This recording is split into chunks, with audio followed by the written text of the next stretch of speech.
Happy anniversary mga lectors ng Archdiocesan Shrine of the Divine Mercy. At patuloy niyo pa nawang ipahayag, isabuhay, at ipanalangin ang salita ng Diyos. Happy anniversary. Have a blessed night, dear lectors and commentators, as you celebrate your 30 years as ministers of this Divine Mercy Shrine. So every time you read the Word of God, we pray with it. And as you solemnly prepare for your ministry, we are led also to prayerful disposition. So your contribution to the liturgy is very much appreciated. Continue being a blessing to the church as readers of the Word of God. But when you read, you also make sure that you live by the Word of God and being able to share them not only with your lips, but with your examples. Once again, happy anniversary, 30 years. So your celebration coincides with my priestly anniversary, August 30. So please bind me in your prayers as I celebrate also my priestly anniversary on August 30. God bless you po. Have a blessed night. Ako po ay bumabati ng ika-30 anibersaryo sa sa inyo po, ating mga lectors dito sa Divine Mercy. Naalala ko po na nagsisimula ako dito, I was really impressed doon sa inyo, sa inyong pagbabasa. Sabi ko, wow. Sabi ko, naiintindihan kong mabuti yung bawat salita na inyong binibigkas. Ito po yung pagpatuloy ninyo at ngayon pong taon natin pong alalahanin parati ang dalawang bagay. Pagpapasalamat at pag-asa. Pag-asa po ay ating pong pangahawakan sa gitna po ng ating mga paghihina, lalo na po sa paglilingkod. Hindi po maiwasan na minsan dahil po siguro sa mga iba't ibang pangyayari, tayo nawawala ng pag-asa. Pero parati po nating alalahanin si Jesus. Siya pang uwaran natin sapagkat sa gitna ng kanyang pinagdaanan, hindi po siya nawala ng pag-asa at patuloy na sumunod sa kalooban ng Ama. At pagpapasalamat po, tulad po na ating ginagawa ngayon na pagpapasalamat, parati po natin ipagpapasalamat ang lahat ng biyayang ating tinatanggap sa Diyos. Yung biyaya po makapaglingkod ay isang dapat nang ipagpasalamat sa ating Panginoon. Tayo nakakabasa ng maayos. Isang bagay na pagpapasalamat na rin natin. Kaya po tandaan natin parati, ngayon po nagliliwang tayo ng ika-30 anibersaryo natin bilang mga lingkod ng simbahan dito sa dambana po ng ating mahal na patron, ang Diyos na mabathalang awa. Parati po nating alalahaning magpasalamat. At huwag mawala ng pag-asa sa gitna ng ating pinagdaraanan. Muli po, God bless you. Happy 30th anniversary po sa ating pong ministries of the Ministry of the Word, sa ating pong lectors and commentators. Patuloy po kayong maging inspirasyon ng komunidad sa pagpapahayag po ng mabuting balita, hindi lamang po sa misa, kundi sa inyong pong sariling mga buhay at pamayanan. Muli po, happy anniversary po sa inyo lahat. Magandang araw po sa inyong lahat. Father Aldwin po. Mga kapatid, na kasapi po ng Ministry of Lectors and Commentators ng Archdiocesan Shrine of Divine Mercy, nais ko pong bumati ng Happy 30th Anniversary. Gusto ko lang po kayong tanungin, pagka tapos na po yung readings, ano po yung lagi niyong sinasabi sa aming mga tao? Di ba po sinasabi niyo, ang salita ng Diyos. Sana maalala niyo po na ang lumalabas sa labi niyo tuwing nagpapahayag kayo sa lectern, ang lumalabas sa labi niyo, ang salita ng Diyos. Kaya kung may simple message man po ako sa inyo, bantayan ang lumalabas sa labi ninyo. Kasi ang lumalabas dyan dapat lang, salita lang ng Diyos. Hindi chismis, hindi pang iintriga, hindi pang babatikos. Ang dapat lumalabas lang sa labi natin, ang salita ng Diyos. At sabay-sabay nating sasabihin, salamat sa Diyos. Sa muli, happy 30th anniversary po. See you! Happy 30th anniversary po sa mga lectors, commentators group dito sa Archdiocesan Shrine of the Divine Mercy. Ang message ko lang po sa inyo is like what is the bishop telling us, the deacons, kasi kayo nagpo-proclaim kayo ng Word of God, is read, believe what you read and practice what you read. So, it is really important na hindi lang tayo basa-basa, but also we understand what we are reading and, of course, we practice it. So, maraming salamat po. Ay naging parte din ako ng lectors, commentators group dito sa Divine celebration na ito. So, happy anniversary again and God bless you more sa inyong paglilingkod po. Pangaan ko sa lectors and commentators ng Divine Mercy Shrine ay bukod sa sila ay sobrang organized, napakahusay sa organization, napakahusay sa mga pagdalo, sa mga meetings and all, at saka syempre, marami na akong naging kaibigan ng mga lectors and commentators ng Divine Mercy, at bukod din sa napakamagaganda at mga pogi, pangmalakasan talaga yung mga lectors and commentators natin, yung kanilang hindi nawawala sa kanilang puso yung pasasalamat sa Diyos, very grateful ang kanilang puso sapagkat dito ko lang sa community ito nakita yung taunang pagdiriwang ng anibersaryo ng kanilang ministry. At ito'y salamin ng tunay na pagiging mapagpasalamat ng mga lingkod dahil alam natin sa kalooban natin na ang paglilingkod ay hindi atin. Tayo ay mga instrumento lang ng Diyos para ipalaganap yung kanyang salita, di ba? So, siguro, ang isang panalangin ko sa inyo ay ipagpatuloy itong ganitong klase ng disposisyon ng puso para mas tumagal palalo yung ating paglilingkod sa Diyos sa pamamagitan ng pagiging lectors and commentators ninyo sa banal na misa at sa kung ano pa mga paraliturgical celebrations.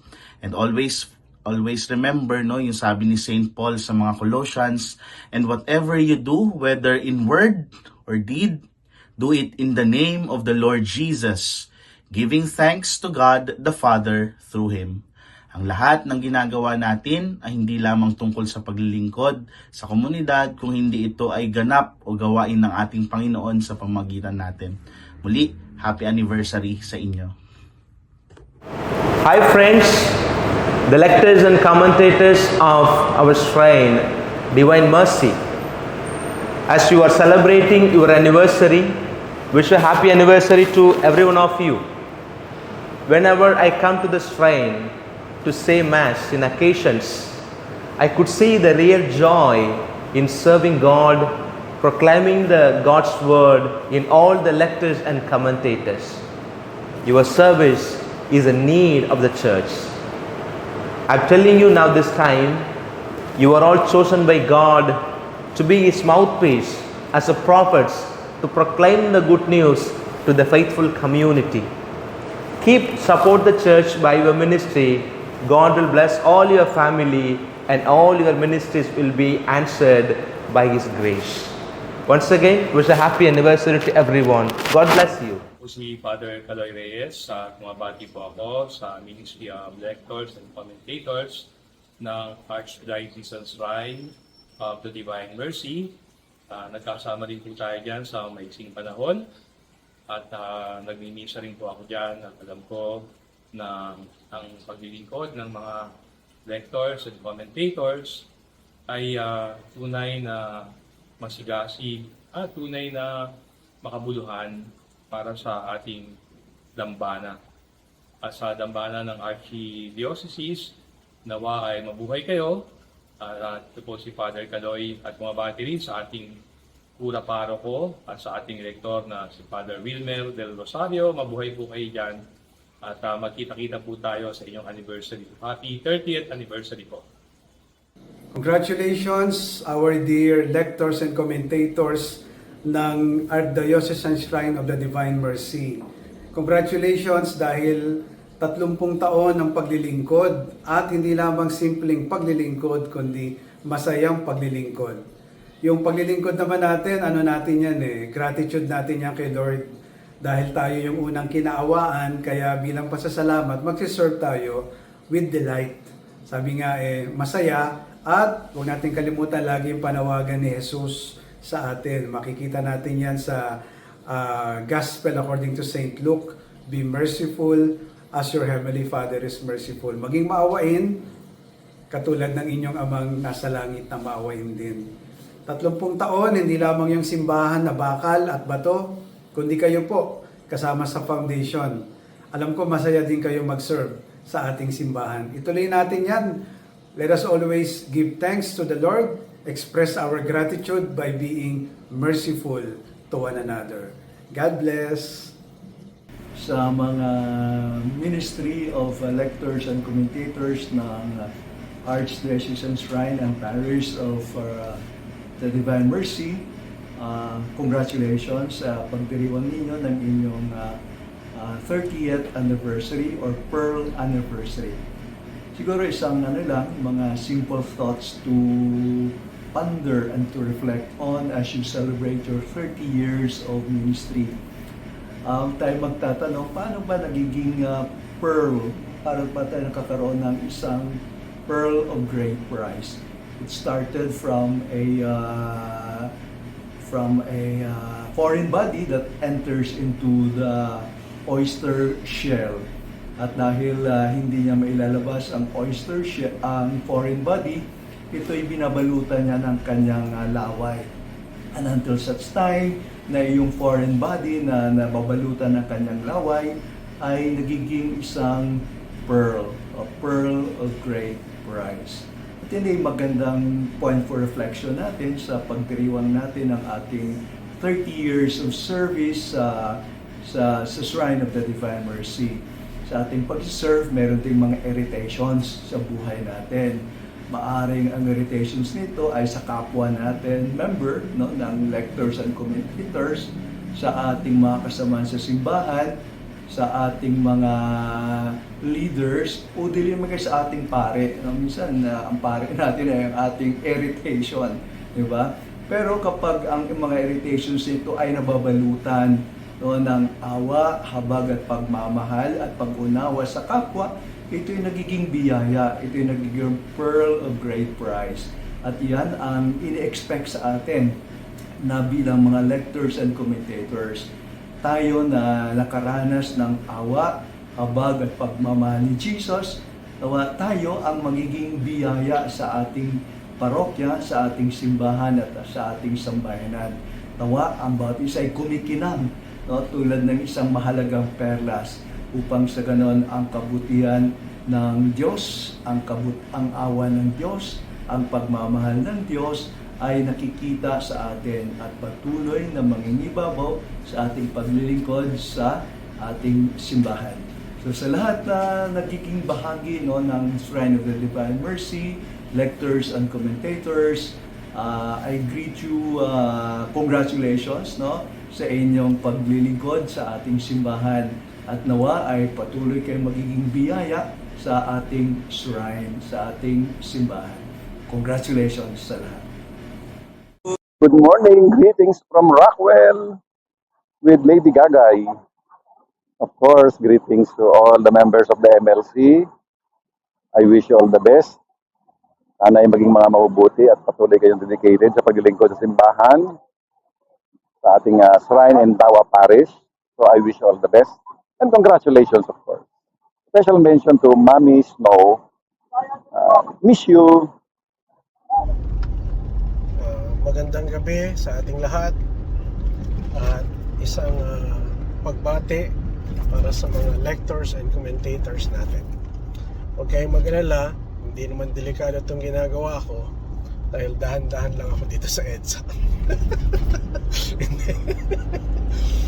Maligayang pagbati sa inyong lahat. Again, I would like to express the gratitude and the appreciation of the whole shrine, the whole parish, to all members, the Ministry of Lectors and Commentators.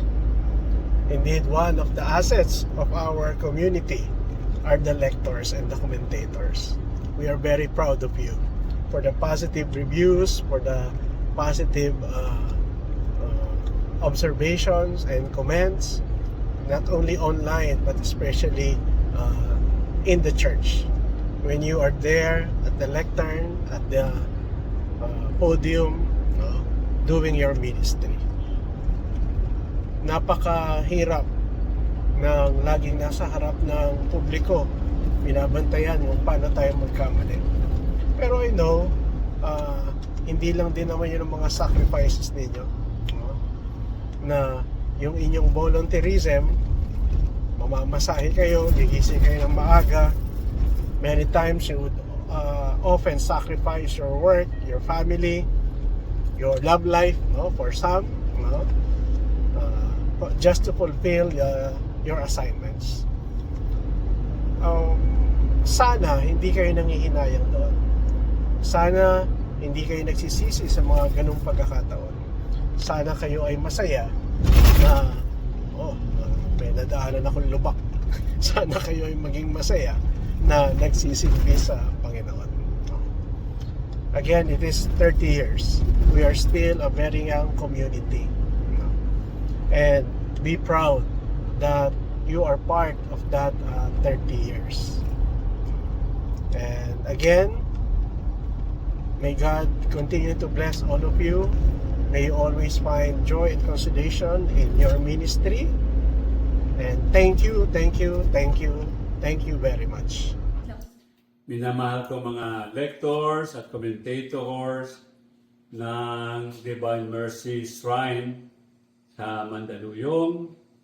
Binabati ko kayong lahat sa inyong anibersaryong ika-30 taon. Maraming salamat sa inyong paglilingkod sa ating simbahan. At sa paglilingkod sa simbahan, naglilingkod din kayo sa ating Panginoon. Kaya pagbutihin pa ninyo ang inyong paglilingkod sa pamamagitan ng magandang pagbasa, pagdilay-nilay sa inyong babasahin, upang sa pagbasa ninyo talagang nakikita ng mga tao na nauunawaan ninyo ang inyong binabasa. At higit sa lahat, sana hindi lang basa, kundi isabuhay ninyo kung ano man ang mga lesson doon sa inyong binabasa. Kaya muli, binabati ko kayong lahat, mabuhay kayo at pagpalain kayo ng Panginoon sa ngalan ng Ama at ng Anak at ng Espiritu Santo. Amen. I would like to greet all the members of the Ministry of Lectors and Commentators of the Archdiocesan Shrine to Divine Mercy here at Mandaluyong. A happy 30th anniversary. Thank you and God bless.